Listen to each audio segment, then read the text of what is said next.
Justin, my name's Roger Cook from Central Television. I'm here to ask you why you and your company are breaking the law in this country and conspiring to get others to break the law by supplying child pornography. I don't know anything about it. I don't have it, sir. Yes, you do, because we've actually acquired it from you. When? In my shop? Hey, come on.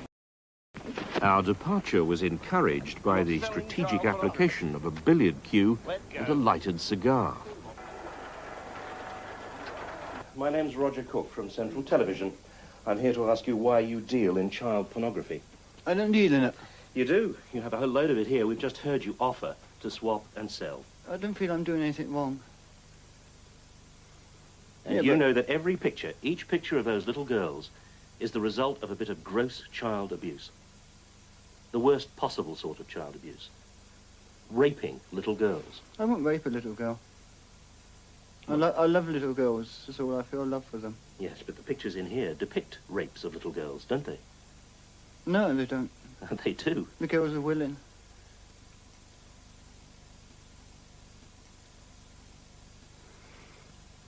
No, I've had enough. I'll pack it up. I'm sorry about it, but I just can't help it. This man is both a paedophile and a commercial producer of child pornography. I find myself sexually turned on by young girls. Lolita acts as a contact point for paedophiles looking for new children to molest and to photograph.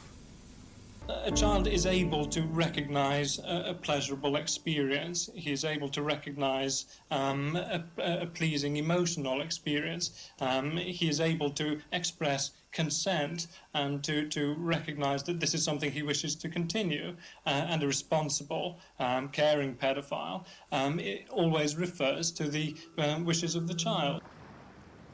I'd much prefer. I have an age of attraction that starts, depending on the individual, as low as 5, roughly. 4 or 5, 6. I'm not exclusively attracted to children, because I do find myself attracted to women, of all ages.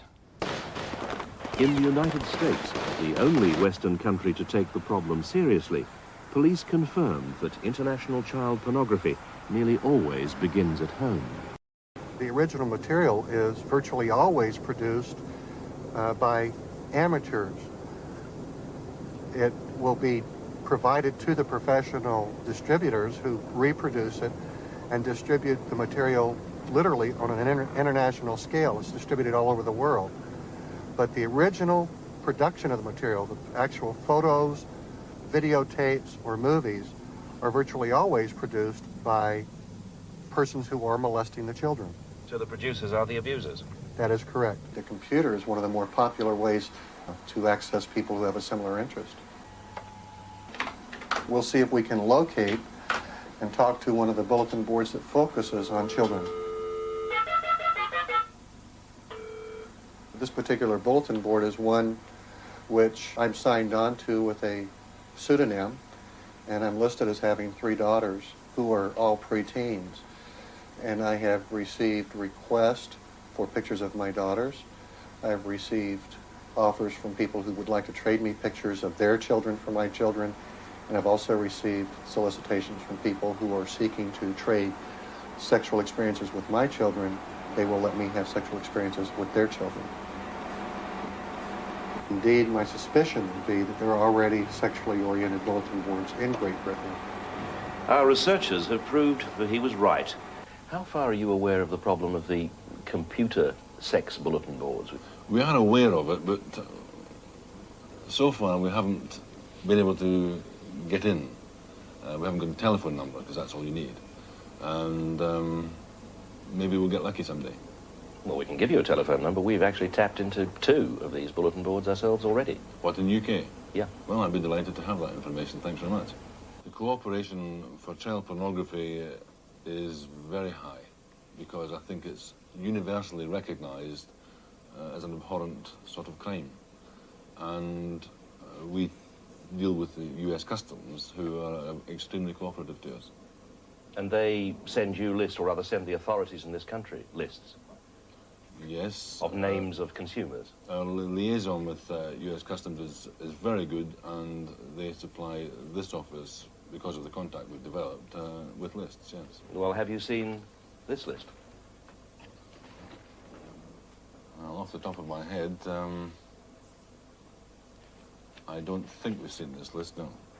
But it's been sent, so it hasn't percolated down to you. It's been sent by whom? It's been sent by US Customs. No, I haven't seen that list, no. Would you like it? Oh, obviously.